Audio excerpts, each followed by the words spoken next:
Hello young physics learner, welcome to my class. This is Bhavna physics class and today I am going to explain you equilibrium of forces.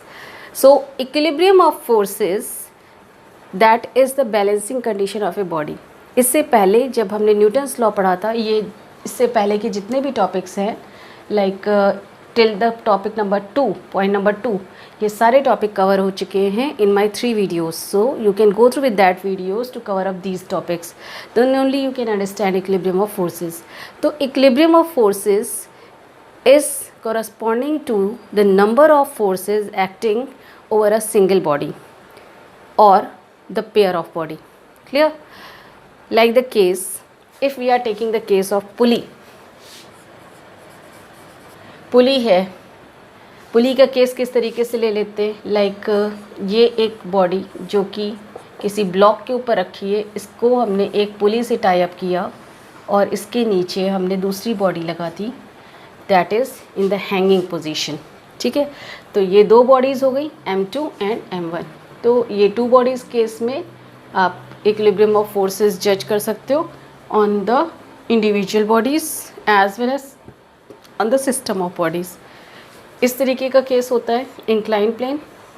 Incline plane में यहाँ पर एक पुली लगा दी और ये एक body इधर है, ये बॉडी पुली के थ्रू दूसरी बॉडी से कनेक्टेड है, तब भी इक्विलिब्रियम ऑफ फोर्सेस यहाँ पर हम निकाल सकते हैं. तो इक्विलिब्रियम ऑफ फोर्सेस उस कंडीशन में हम अप्लाई करते हैं जब एक बॉडी पर कई फोर्सेस लग रहे हों. जैसे कि अगर आप इस फर्स्ट केस में देखोगे तो बॉडी पर नीचे भी फोर्स लग रहा है और ऊपर की साइड टेंशन भी लग रही है. ठीक है, ऊपर की साइड टेंशन क्यों है? क्योंकि पुली एक सस्पेंडेड पॉइंट हो गया, तो उस पुली के कॉरस्पॉन्डेंस में यहाँ पर टेंशन लग रही होगी. नीचे की साइड में वेट दैट इज़ mg, यहाँ पर दो फोर्सेस एक्ट कर रहे हैं. उसी तरीके से इस बॉडी में देखो तो टेंशन एक्ट कर रही है और एक्सेलरेशन अगर होगा तो इन दोनों बॉडी पे हमें एक्सेलरेशन निकालना होगा, depends on the direction. Like if the M2 body is moving downward then acceleration is downward ma, यानी force corresponding to that acceleration is downward. Here the acceleration is towards right side, that is ma. तो यहाँ पर नीचे की side जो mg है वो किससे बैलेंस हो जा रहा है? ऊपर की साइड नॉर्मल फोर्स से. तो ये जितने आप केसेस देख रहे हो इसमें क्या हो रहा है कि एक बॉडी पे बहुत सारे फोर्स एक्ट कर रहे हैं. अगर ये रफ सरफेस है तो इसमें फ्रिक्शनल फोर्स भी एक्ट करने लगेगा opposite to the motion of the body. अगर बॉडी राइट डायरेक्शन में मूव कर रही है तो फ्रिक्शनल फोर्स लेफ्ट साइड में लगेगा. ये एक केस हो गया. उसी तरीके से यहाँ पर भी आप फोर्सेस निकाल सकते हो. नीचे की साइड mg, ऊपर की साइड टेंशन, इस साइड में टेंशन. पुली हमेशा सस्पेंडेड पॉइंट की साइड में टेंशन होती है. Afterward body is moving down, late it B. ये डिपेंड करता है कि बॉडी का मास क्या है, ये m1 है, ये m2 है, तो बॉडी का मास कितना है इस पर डिपेंड करेगा. बॉडी नीचे की साइड मूव कर रही है तो एक्सेलरेशन कॉरस्पॉन्डिंग फोर्स नीचे की डायरेक्शन में लगेगा और ये इस बॉडी पर ऊपर की साइड लगेगा. ठीक है, तो ये सारे डिपेंड करते हैं कि बॉडी का मोशन कैसा है, बॉडी पर फोर्सेस कितने लग रहे हैं. तो जहाँ पर मोर देन वन फोर्स लगना शुरू होता है वहाँ पर हमें equilibrium of forces situation apply करनी पड़ती है. तो फर्स्ट ऑफ ऑल कि इक्विलिब्रियम ऑफ फोर्सेस आपके एक बॉडी पर कई सारे फोर्सेस की सिचुएशन में लगेगा. दैट मीन्स आप फर्स्ट पॉइंट लिख सकते हो that many forces acting on a single body. तो आप उस कंडीशन में इक्विलिब्रियम ऑफ फोर्स लगाओगे. ठीक है. Second case, there are many kind of force, many kind of force are present in universe. ये +1 के बच्चों ने पढ़ा है कि बहुत सारे टाइप के फोर्सेस होते हैं, like gravitational force, magnetic force, electrical force. ये नॉन कांटेक्ट फोर्स हैं. इसमें बॉडी में आपस में कांटेक्ट नहीं हो रहा होता है. कोई बॉडी अगर अर्थ से कुछ हाइट पर है तब भी उस पर ग्रेविटेशनल फोर्स लग रहा होता है एक लिमिट पर. उसके बाद अगर हम मैग्नेटिक फ़ोर्स की बात करें तो दो मैग्नेट एक दूसरे से डिस्टेंस पर हैं तब भी इसमें मैग्नेटिक फ़ोर्स लग रहा है. तो दैट मीन्स व्हाट कि इनके बीच में कोई कनेक्शन नहीं है, still the forces are acting, that is magnetic force. Clear. उसी तरीके से अगर हम इलेक्ट्रिकल फोर्स की बात करें तो दो चार्ज बॉडी डिस्टेंस पर है फिर भी इसमें अट्रैक्शन या रिपल्शन हो सकता है, depend on the value of charge. ठीक है. तो ये जो फोर्सेस हैं ये नॉन कॉन्टैक्ट फोर्स हुए. दूसरा कांटेक्ट फोर्स कौन कौन से होते हैं, जैसे फ्रिक्शनल फोर्स। फ्रिक्शनल फोर्स दो बॉडी के बीच में लग रहा होता है जिसके बीच में कांटेक्ट हो, लाइक दिस सरफेस, ये सरफेस है और ये बॉडी है, तो इसमें रबिंग हो रही है इसलिए फ्रिक्शनल फोर्स एक्ट कर रहा है। विस्कस फोर्स जो लिक्विड के अंदर लग रहा होता है, कोई भी बॉडी सॉलिड बॉडी लिक्विड में जाती है, लिक्विड की लेयर्स के बीच में भी विस्कस फोर्स होता है। बाइंड फोर्स सॉलिड और लिक्विड के बीच में लग रहा होता है। क्लियर। मैकेनिकल फोर्स जितने जो हम अप्लाई करते हैं, एक्सटर्नल एजेंट स्ट्रेचिंग कर रहे होते हैं, तो उस केस में भी क्या है, स्ट्रेचिंग या पुश या पुल इसे हम कह सकते हैं, तो वो क्या है, कांटेक्ट फोर्स का एग्जांपल है। Spring force is the example of contact force. तो जितने भी, nuclear force is the example of non contact force. Nuclear force जो न्यूक्लियस अप्लाई करता है इलेक्ट्रॉन्स पर, ठीक है। तो ये जितने भी काइंड के फोर्सेज हैं इनको दो कैटेगरी में डिवाइड किया जा सकता है। One is contact force and second is non-contact force. Okay, contact force कौन से हैं, मैंने एग्जाम्पल बताया, जैसे फ्रिक्शनल फोर्स, इसको आप लोग नोट कर लेना। इसमें आपके कौन से फोर्स आ जाएंगे, gravitational, magnetic force and electrical force, nuclear force, ये सारे जो है आपके नॉन कांटेक्ट फोर्स में आ जाएंगे। उसके बाद ये जो दो काइंड के फोर्सेस लगाए हैं, इन दोनों काइंड के फोर्सेस के कोरस्पॉन्डेंस में हम इक्विलिब्रियम कंडीशन निकाल सकते हैं। तो many kind of forces are there and equilibrium condition can be applied in all kind of force. Clear. तो हम कांटेक्ट फोर्स और नॉन कांटेक्ट फोर्स दोनों ही केस में इक्विलिब्रियम कंडीशन निकाल सकते हैं कि बॉडी कब इक्विलिब्रियम में रहेगी। एक्चुअली अब ये जो दो पॉइंट्स मैंने बताए, इन दोनों पॉइंट्स के बेसिस पर हम इक्विलिब्रियम होता क्या उसको डिफाइन कर सकते हैं। अगर कोई भी बॉडी अपनी इनिशियल स्टेट में है, मूव कर रही है या रेस्ट पे है, तो वो अपनी इनिशियल स्टेट पे मेंटेन रहे under the action of applied force, तो उस कंडीशन को हम इक्विलिब्रियम कहते हैं। जैसा मैंने लास्ट एग्जाम्पल भी दिया था, like at this time I am in the state of rest but still I am having some forces acting over my body. First one is the gravitational force acting downward, second one is the normal force acting by the floor over to my surface, over to my body in the upward direction. Rest is the air force which is applied over my body, whole body. So these are the three kind of forces acting right now over me, but still I am in the same state, in the state of rest. तो equilibrium को आप इसी तरीके से define कर सकते हो कि भी नंबर ऑफ फोर्स एक्ट कर रहे हो किसी बॉडी पर, still the body remains in the initial state, then the condition is said to be the equilibrium condition. Clear है ये। तो इक्विलिब्रियम का मतलब है stable, that is called stable. अगर बॉडी मोशन में है तो वो मोशन में ही रहे, तो that is corresponding to the stable equilibrium. ठीक है। तो इक्विलिब्रियम का मतलब है स्टेबिलिटी, किसी भी बॉडी की मूविंग स्टेट में मेंटेन है और रेस्ट स्टेट में मेंटेन है, उसको हम कहते हैं equilibrium. So now you can write down the definition of equilibrium. What is equilibrium condition?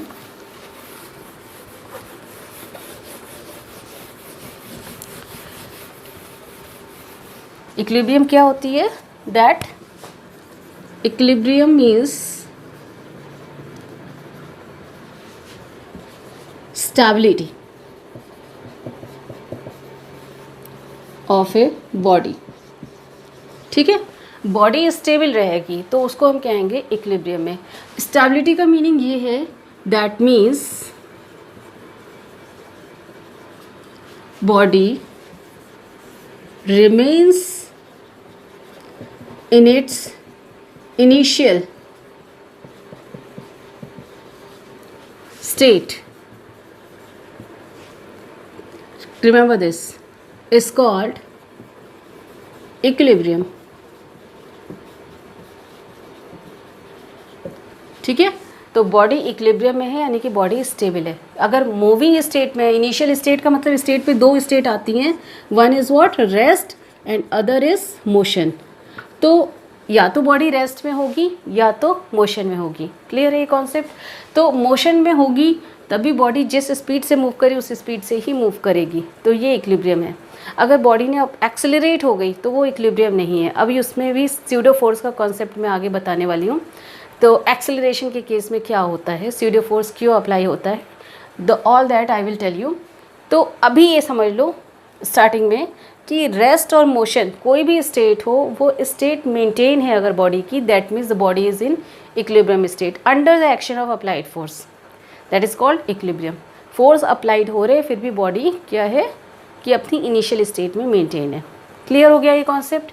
कहीं से कोई कन्फ्यूजन नहीं? इसको मैं रब कर दूँ, डेफिनेशन लिख ली होगी। चलो अब बात करते हैं कि इक्विलिब्रियम कंडीशन होती क्या है। कंडीशन हम इसको मैथमेटिकल एक्सप्रेशन क्या देंगे, this is the mathematical expression.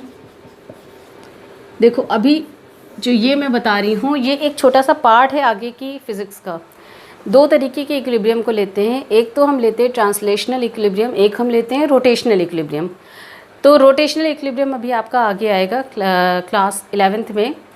आपका रोटेशनल इक्विलिब्रियम जो रिजिड बॉडी मोशन है उसमें दिया हुआ है। तो बॉडी में दो टाइप के इक्विलिब्रियम को हम कंसीडर करते हैं, first one is the translational and second is the rotational equilibrium. तो अभी फ़िलहाल हम ट्रांसलेशनल इक्विलिब्रियम की बात कर रहे हैं। न्यूटन्स लॉज ऑफ मोशन में चाहे वो पुली का केस हो, चाहे बैंकिंग ऑफ रोड का केस हो या फ्रिक्शनल केस अप्लाई हो गया हो, इन सारे केसेस में ट्रांसलेशनल इक्विलिब्रियम अप्लाई हो रहा है। तो कैसे अप्लाई होता है उसका एग्जाम्पल मैं बताती हूँ। ये एक बॉडी, सबसे सिंपल एग्जांपल ब्लॉक एग्जांपल्स होते हैं, ब्लॉक के बहुत सारे न्यूमेरिकल्स आपको मिल जाएंगे।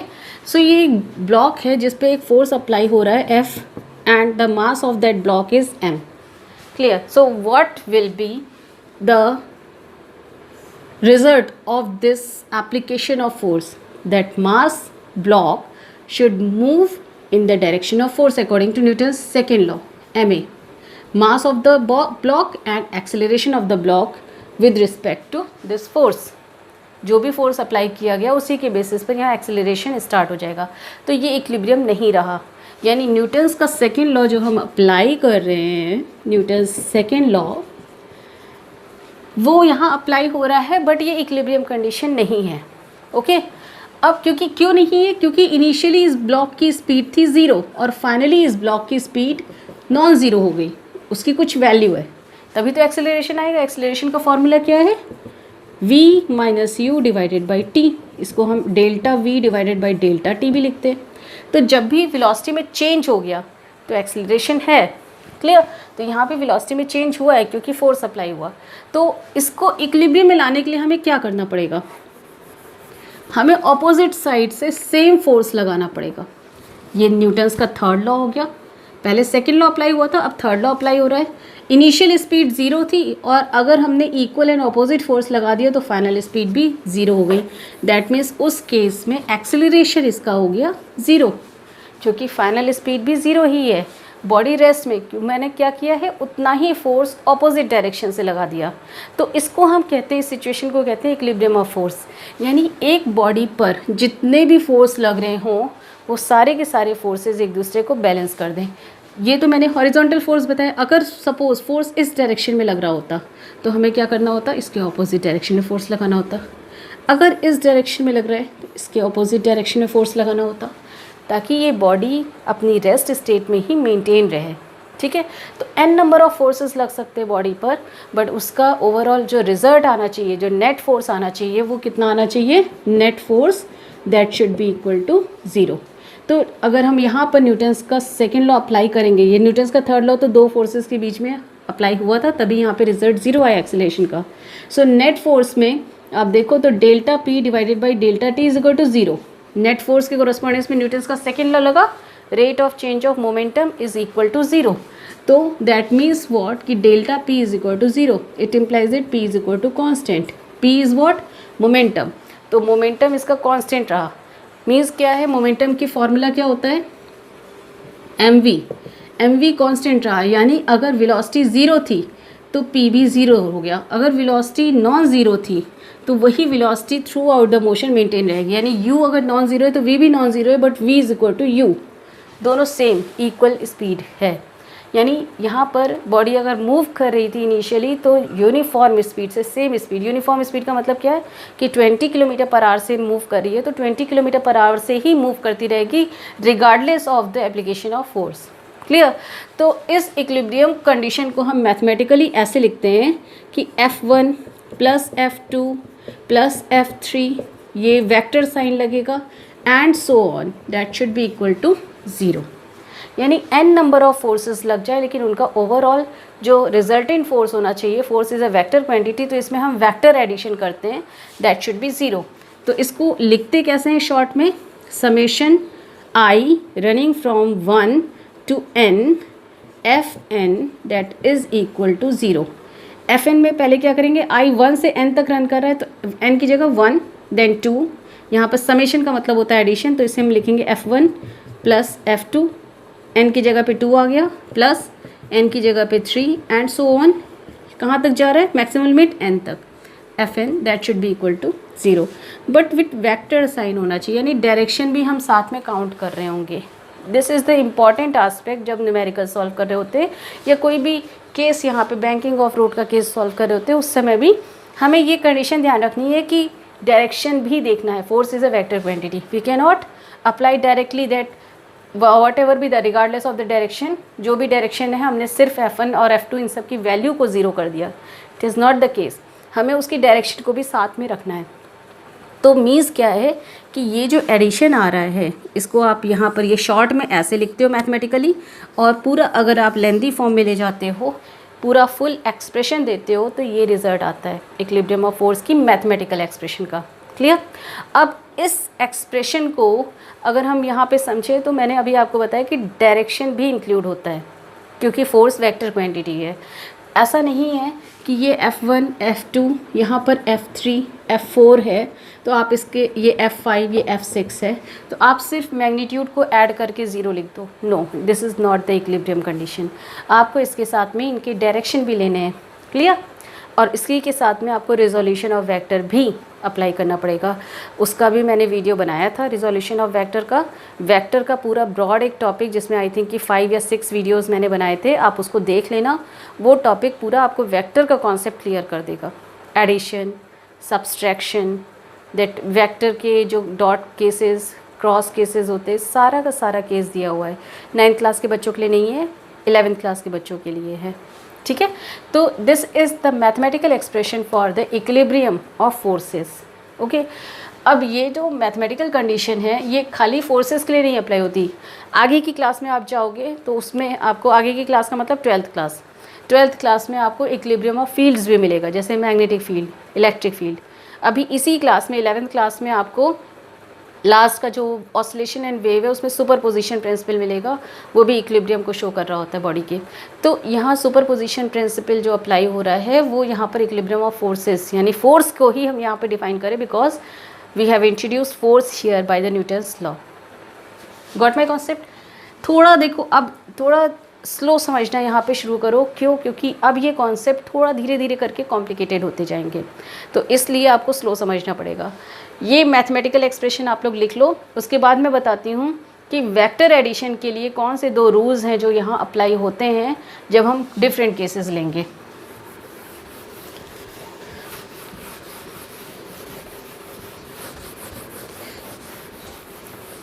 चलो, पहला तो जो हम लॉ अप्लाई करते हैं या थ्योरम, लॉ या थ्योरम दोनों ही हम इसे कह सकते हैं, ये मैथ्स का रूल फिज़िक्स में अप्लाई हो रहा है so that we can solve numericals. Clear. या conditions like banking of road में, पुली में, जैसे मैंने आपको बताया, इन सब में अभी अप्लाई होनी है। तो थ्योरम लॉ दोनों ही सेम थिंग है। तो पहला तो लॉ पैरेललोग्राम का अप्लाई हो जाता है,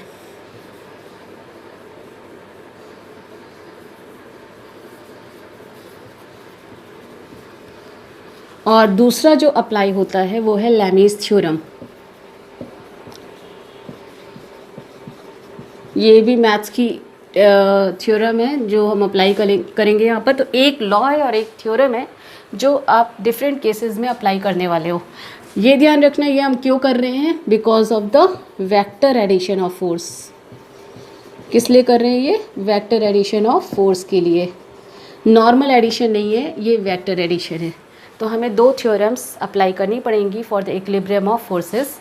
फर्स्ट पैरेललोग्राम लॉ, इसको आपने प्रूफ भी किया हुआ है, मैंने आपको बताया था, इसका प्रूफ लिखा हुआ है आपके कॉपी में अगर आपने मेरी क्लास अटेंड की है। दो फोर्सेस एक्ट कर रहे हैं P एंड Q, या दो वेक्टर क्वांटिटी हैं जो एक ही पॉइंट से अटैच्ड हैं, जिसको हम कहते हैं एडजेसेंट वेक्टर्स।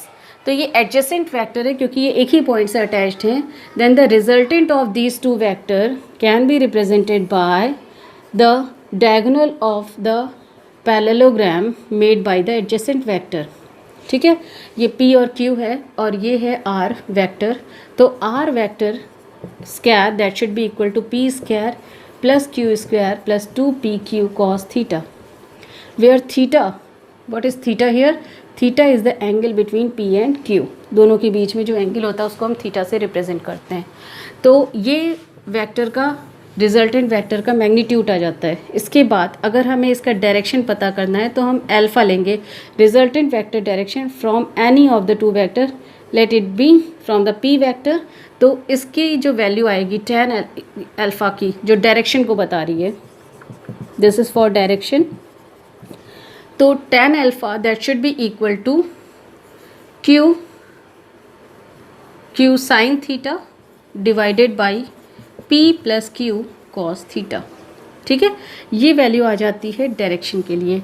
तो मैग्नीट्यूड और डायरेक्शन दोनों ही निकल आता है आपका पैरेललोग्राम लॉ से। तो वो किस केस में अप्लाई होता है? जब एडजेसेंट वेक्टर हो, यानी दो वेक्टर्स एक ही पॉइंट पर एक्ट कर रहे हो। यही यहाँ पर इक्विलिब्रियम ऑफ फोर्सेस का केस भी है। आप देखो तो एक बॉडी है, इसके ही एक साइड में एक फोर्स और दूसरी साइड में दूसरा फोर्स अप्लाई हो रहा है इन द ऑपोजिट डायरेक्शन। तो ये बॉडी जो होती है इसको हम पॉइंट बॉडी भी एज्यूम कर सकते हैं, this is a point body. तो एक पॉइंट बॉडी पर दो फोर्सेस लग रहे हैं F and F, equal and opposite direction में।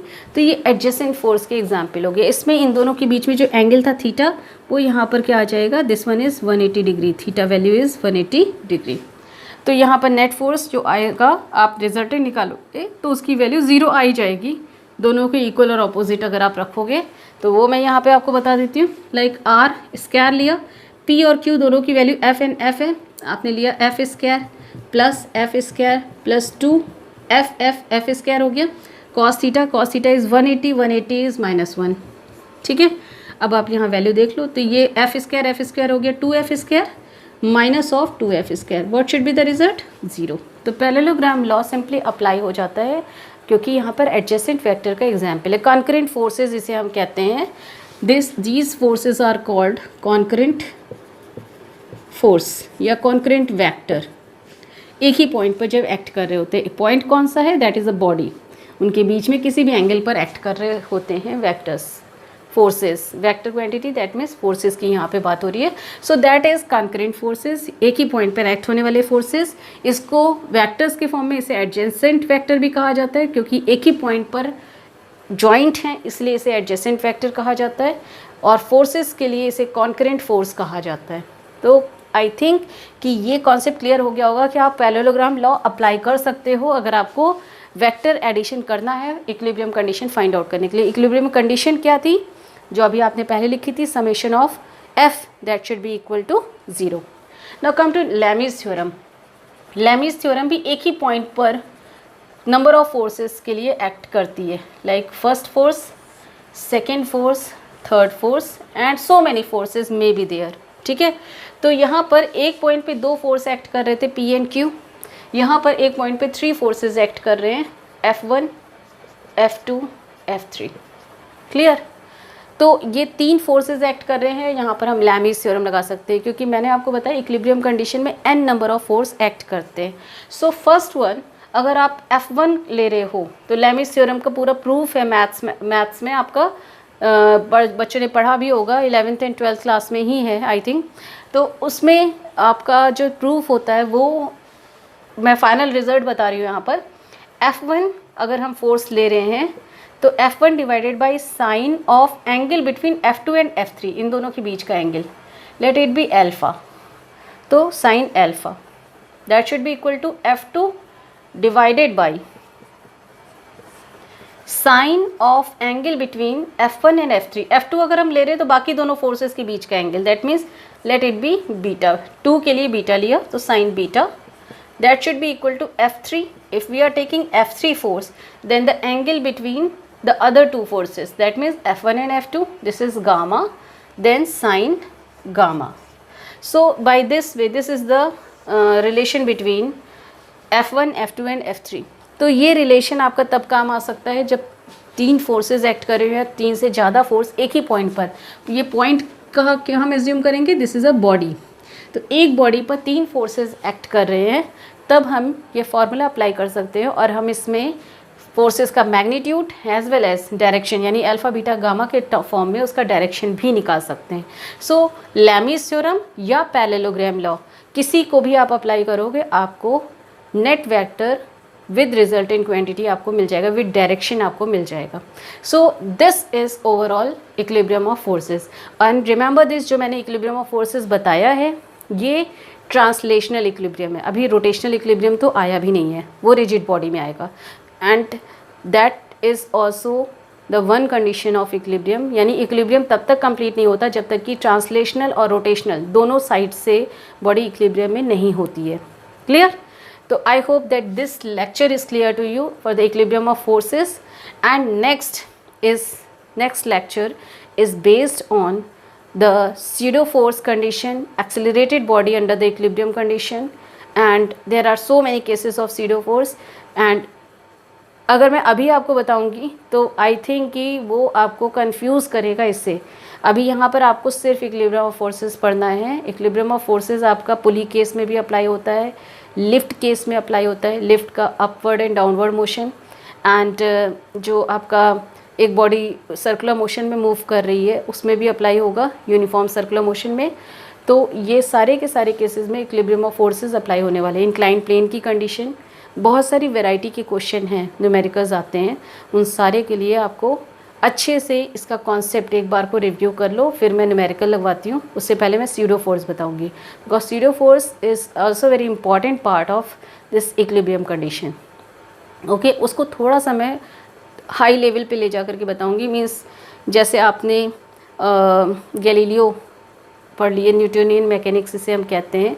गैलीलियो के कॉन्सेप्ट को कंसाइज फॉर्म में न्यूटन ने लॉ के फॉर्म में कन्वर्ट किया। इसके आगे लॉरेंज भी हैं जिन्होंने ट्रांसफॉर्मेशन दिए हैं।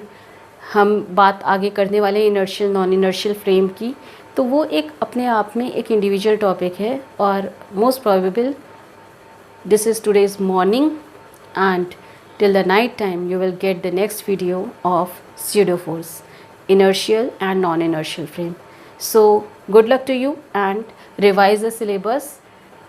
चीटी छोटे छोटे स्टेप्स आगे बढ़ती है और पूरा टारगेट कंप्लीट कर लेती है। आपको भी उसी तरीके से अपने छोटे छोटे स्टेप्स में कॉन्सेप्ट को क्लियर करते हुए आगे बढ़ना है, ठीक है? So revise the syllabus and today's night you will get this lecture on pseudo force, inertial and non-inertial frame. So thank you for today.